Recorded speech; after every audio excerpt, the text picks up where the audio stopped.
Hey guys, welcome back to my channel. Today we're going to talk about frugal habits to help build your wealth, health, and happiness. A few months ago, it was published that 63% of Americans live paycheck to paycheck. With the families I've worked with as their CPA across the spectrum, from low to high income earners, the biggest challenge in wealth accumulation came not so much from how much money they were earning, but more on how they were spending. It may be a religious family that insists that their kids attend a private school, or another family that owns a big house for their growing family, or the salesperson where they believe that first impressions are so important for their clients, so they would lease a new car every 2 years to set the "I'm successful" impression. End of day, they would insist that all of these things were necessities. And now, for that large mortgage holder, it may be too big of an ego hit if they were to downsize their home, even though they found that they were squeezed financially every month. Downsizing is hard. Now, from the other spectrum, let's talk about the frugal spending multimillionaires I've worked with and known. These were some of the habits that I saw.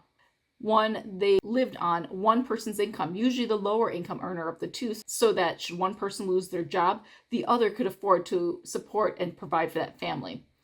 There were a group of millionaires who liked to watch a movie at the theater on senior discount days for the free popcorn.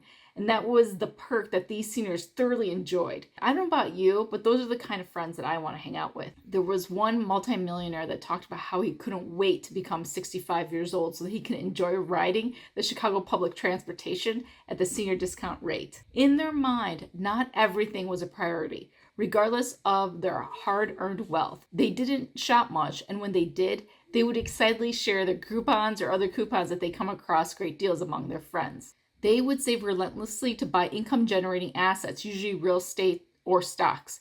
But when it comes to spending on clothes, they'd go to discount places, and that included housewares. They would go to Target or IKEA. When I asked about that, like, why are you shopping at Target or IKEA for housewares? You're a millionaire. Their mindset was this, that money should go towards assets that generate income. And clothing and housewares just wasn't it. They felt that that was just wasting money. As for me, I also live a frugal life.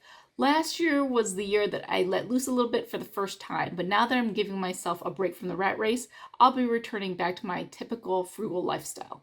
If you watched this video, you know that I track my expenses almost every 2 weeks in pretty extensive spreadsheets, and I have good reasons to.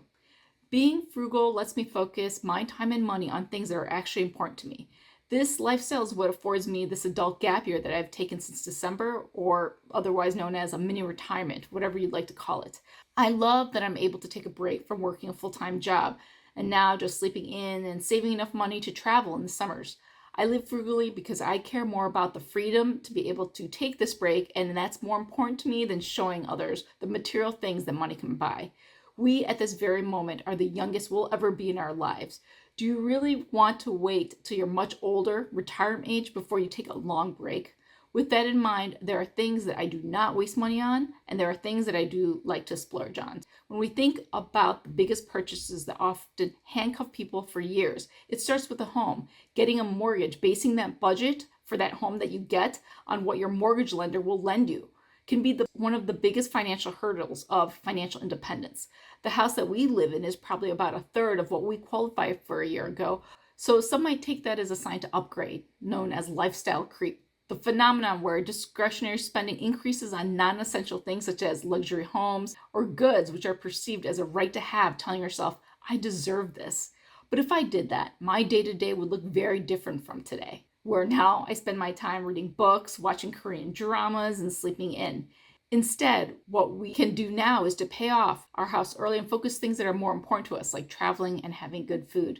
And our family really spends money on things like clothing. The kids and I have hand-me-downs that we receive from our friends and family. For me, it's the combination of saved time and money. It saves me the burden of going out to the mall and taking trips to find and buy things. And frankly, I think the people who give us the hand-me-downs have a better fashion sense than I do if I were to go out and pick out those things myself and for my kids. And I'm totally okay with that. I know some people can easily spend thousands of dollars on new clothes every season, but it's just something I can't do. And we also don't lease cars, but we drive them until they're literally done. My first car was a 2001 Honda Civic, and I drove that car for 17 and a half years until it broke down to the point that it cost more to fix it than the actual value of the car. Since then, I've replaced this car, and I plan to drive that down to the ground as well. Once you've implemented the key habits and strategies that I talk about today, you can check out my video above, which talks about what you should do with your increased savings. But first, we're not talking about penny pinching on everything, but really focusing on the things that really matter and learning to cut back on the things that don't. And guess what, guys? Some of the best things in life really are free. When you look at the top regrets of the dying, they say, I wish I had the courage to live a life true to myself, not the life that others expect of me. And second, I wish I had stayed in touch with my friends. And third, traveling more and worrying less. So what can we do about it? Take ownership of your life. Scientists have found that the key to happiness are tied to pleasure. So let's take the first one. Doing the things that you enjoy. Do you really want to keep working that job that you hate to pay for that large mortgage? I don't know about you, but for us, having a good time means bringing friends and family over to play some ping pong, ordering in some food and drinks, and just chatting till late at night. And third, do you really want to wait to travel till you're much older and retired? So there are two additional things that you can do that increases happiness, wealth, and health. Get good sleep.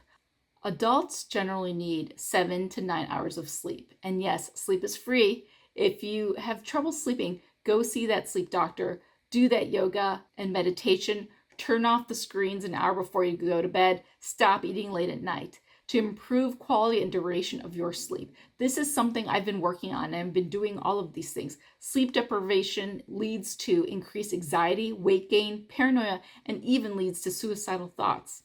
Habit 2 is to exercise.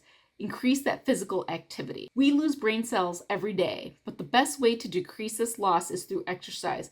And through vigorous exercise, we can actually grow new brain cells. This leads to better mental functioning and protects against many chronic diseases. We're talking about less medical bills and a longer, healthier life. Because we can't enjoy life if we're dead, right? And exercise leads to reduced feelings of anxiety and depression, a happier you. Do you really need any more reasons? And what a great way to stay connected with friends, old and new. A book I recommend that you check out if you want to learn more on this, it's called Smarter Next Year, The Revolutionary Science for a Smarter, Happier You. If you consider yourself frugal and happy, I'd love to hear your thoughts about anything else you'd like to share. If you enjoyed this video, please like and subscribe, and thank you so much for watching. I'll see you in my next video.